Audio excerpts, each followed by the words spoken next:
Vous le savez, hein, octobre c'est le mois d'Halloween, hein, je pense que je ne vous apprends rien.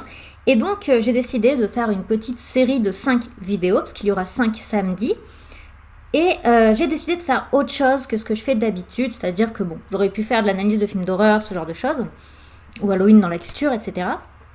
Et j'ai décidé de faire autre chose et de faire un peu de true crime. Donc le true crime, pour ceux qui ne connaissent pas, c'est du vrai crime. C'est très moche dit comme ça. C'est des vraies histoires donc de crimes qui ont eu lieu. Ce sont des histoires vraies, racontées et qui peuvent dater de toutes les époques. Donc moi, c'est quelque chose que j'aime beaucoup. Je regarde beaucoup de youtubeurs et de youtubeuses qui font ce genre de contenu.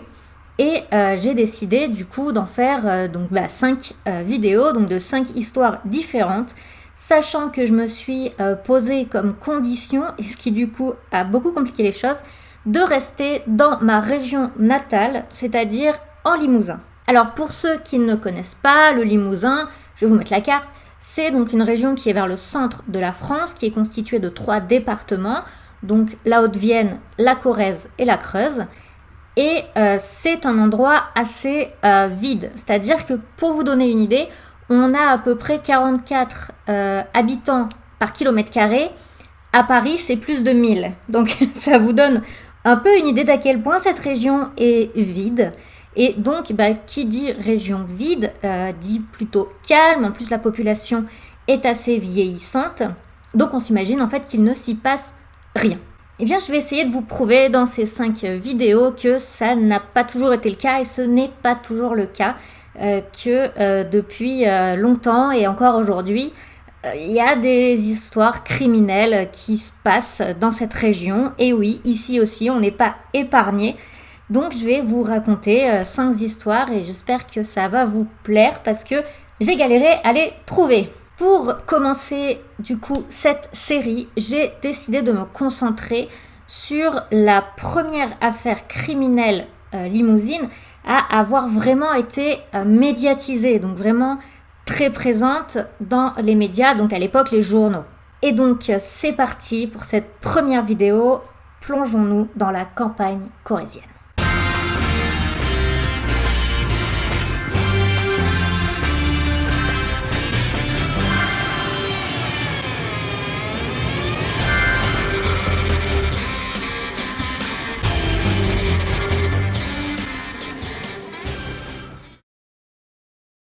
Ça tourne.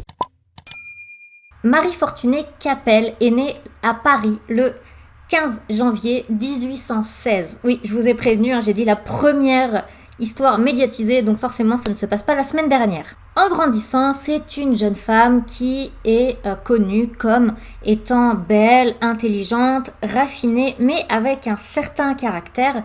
Et surtout, elle rêve du prince charmant, c'est-à-dire que du coup, elle rejette tous ses prétendants puisqu'elle n'est pas assez amoureuse, ce n'est pas l'homme de sa vie si vous voulez. En 1839, elle a déjà 23 ans, ce qui fait d'elle à l'époque une vieille fille. Et ça ne plaît pas du tout à son oncle qui décide de contacter une agence matrimoniale. 2 jours après, Marie rencontre Charles Lafarge, de 5 ans son aîné, qui est un homme un peu bourru, mais apparemment un riche entrepreneur corrézien qui possède donc une usine et un château. Marie n'est pas très emballée par ce campagnard un peu bourru, c'est pas vraiment ce qu'elle rêvait, mais bon, il est riche, il a un château, faudra bien qu'elle s'y fasse, de toute façon il est temps qu'elle se marie. Ils se rencontrent une fois, ils échangent leurs garanties et juste après, le 11 août 1839, ils se marient et partent directement en Corrèze, donc dans le domaine du Glandier à Bessac. La vie au Glandier. Ils arrivent le 15 août 1839, les routes c'était un peu long à l'époque, et en arrivant au Glandier, Marie est très déçue. Elle s'attendait à vivre dans un joli château et elle se retrouve devant un bâtiment délabré, à peine habitable, l'usine a l'air complètement en faillite. Bref, elle est tellement dégoûtée qu'elle monte dans ses quartiers et elle s'y enferme complètement. Elle est énervée, déçue, elle est sous le choc, elle vient de faire 4 jours de route pour ça et elle est là, elle est dans ses quartiers, elle est en silence en train de faire le tri un peu dans ses pensées et elle entend quelque chose qui grouille, vous savez, dans les murs, par terre et tout. et elle regarde au niveau du lit et elle voit un rat sortir de son lit. Effrayée mais courageuse, elle décide d'observer un peu plus et elle se rend compte qu'il y a énormément de rats dans ces quartiers. Et alors là, c'en est trop, c'est la goutte d'eau. Marie n'en peut plus, elle rédige une lettre à son jeune mari, lui disant très clairement qu'il faut qu'il la laisse partir, sinon elle va se suicider à l'arsenic, car elle en a dans son sac. Mais son mari, plutôt colérique, va refuser catégoriquement son départ. Comme je l'ai dit, il est en faillite, et donc on va pas se mentir, il a besoin de la dot de Marie. N'ayant pas d'autre choix, Marie finit par retrouver ses esprits, par se calmer et par essayer d'apprendre à vivre au Glandier. Son époux Charles va faire des efforts pour elle, notamment se laver plus souvent. Oui bon, on est à une époque où les efforts c'était ce qu'ils étaient. Et du coup, au bout d'un moment, Marie finit par l'apprécier de plus en plus, ils arrivent à s'entendre, ça se passe pas trop mal avec son mari. Par contre, au Glandier vivent aussi la mère de Charles et le contremaître de l'usine, qui, eux, par contre, détestent Marie dès le départ. Mais peu importe, je l'ai dit, Marie a du caractère et elle décide de prendre en main un petit peu les choses. Elle décide tout d'abord de commander une forte dose d'arsenic pour se débarrasser déjà des rats et de profiter du coup de sa dot, de l'argent donc qui revient pour préparer des travaux de rénovation du lieu. Pour prouver son affection à son nouvel époux, elle décide même de rédiger un testament lui léguant tous ses biens. Touché par le geste, évidemment, lui va faire exactement la même chose. Mais cela ne va pas du tout plaire, puisque Marie n'a presque pas de biens en réalité à léguer à son époux, alors que lui, même si c'est abîmé, il a un château et une usine. Ça peut toujours se revendre, contrairement aux 3 pauvres biens que possède Marie. Le voyage à Paris. En novembre 1839, Charles part pour un long voyage à Paris pour régler ses affaires, ses soucis financiers, et il veut aussi déposer un brevet pour une nouvelle conception du fer. Marie, elle, reste au château et continue de commander de l'arsenic pour essayer de finir enfin de se débarrasser de ces maudits rats qui ont l'air d'être toujours là, ils sont toujours cachés, on a beau les tuer, il y en a toujours plus. En décembre 1839, ça fait déjà 1 mois que Charles est parti et Marie décide de lui faire envoyer un petit cadeau. Elle demande donc à la cuisinière de préparer des petits gâteaux pour son mari. Elle glissera avec un portrait d'elle et une petite lettre d'amour et elle les fait donc envoyer à Paris. Ce n'est que le 18 décembre 1839, soit après 3 jours de voyage, que les pâtisseries arrivent enfin à Charles qui, peu après les avoir mangées, tombe immédiatement malade. Il vomit, il a de terribles migraines et malgré un alitement pour essayer de se reposer, il ne se remet pas.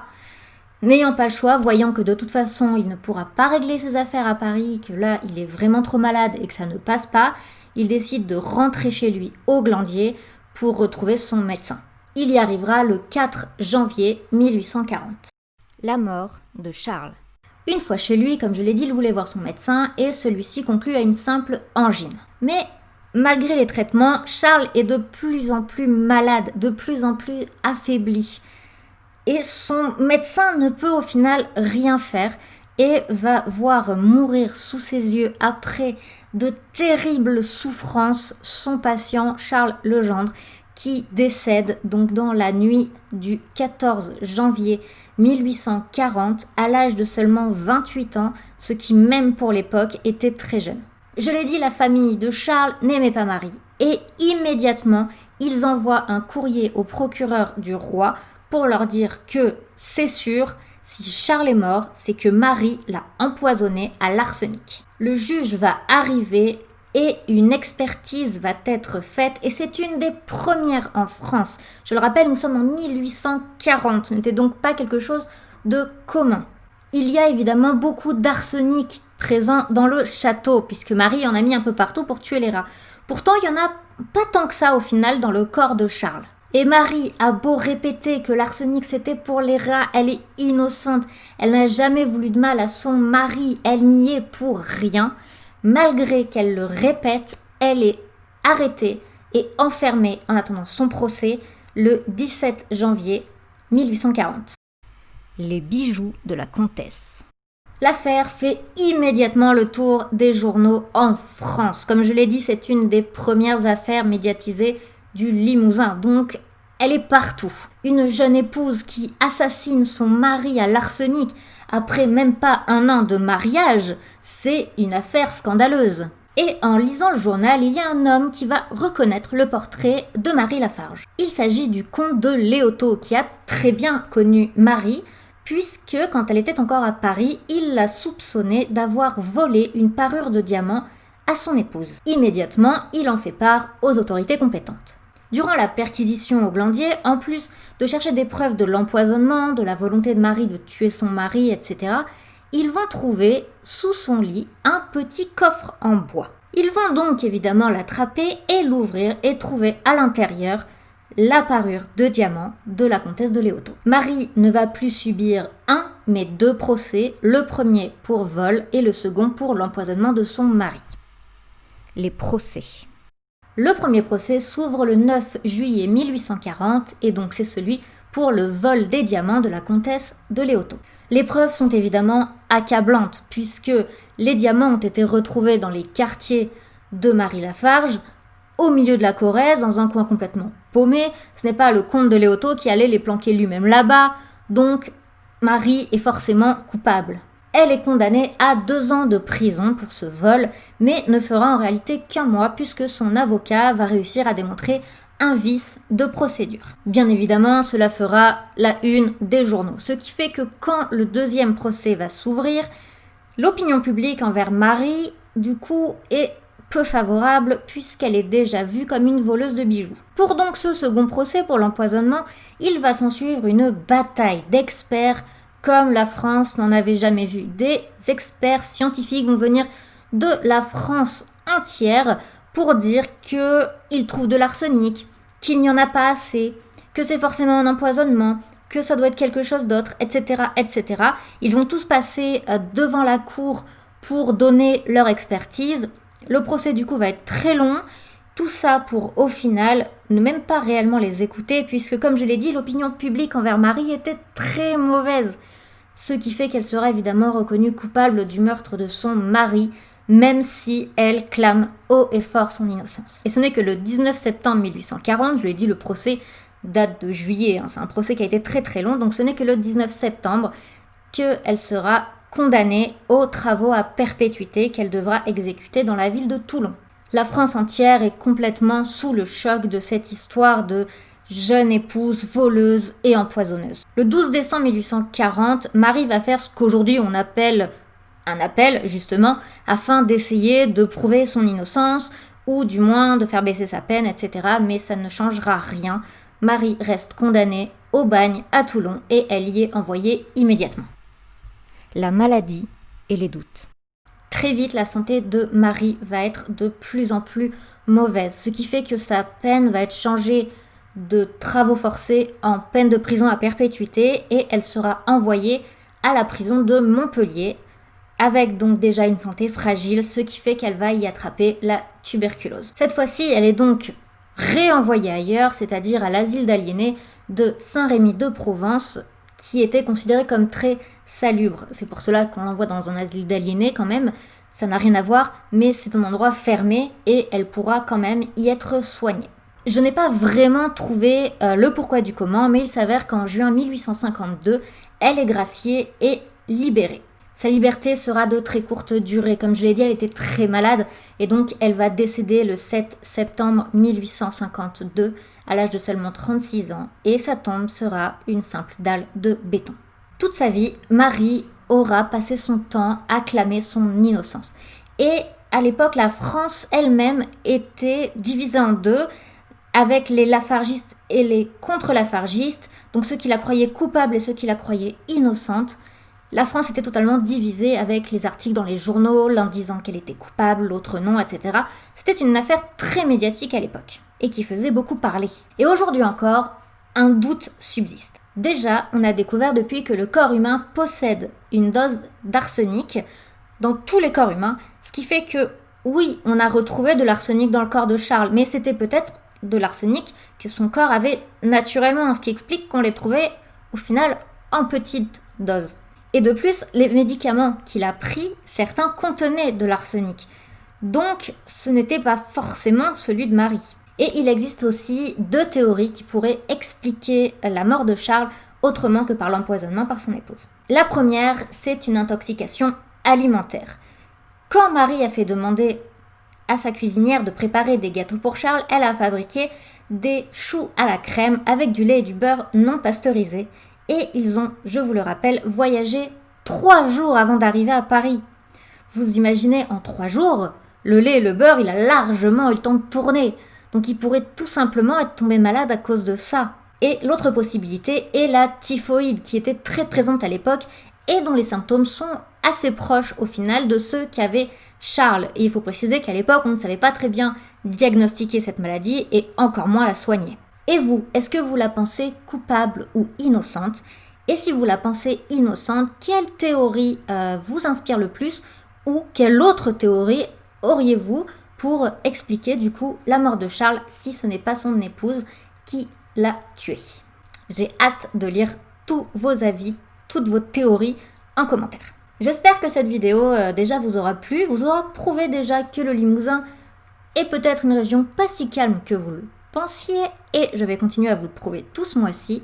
Et comme je l'ai dit, j'ai hâte de lire en commentaire si vous pensez que Marie Lafarge était coupable ou innocente. Et n'hésitez pas à vous abonner pour voir les autres affaires que je vais présenter ce mois-ci afin de vous prouver que le Limousin est une région qui a elle aussi ses drames.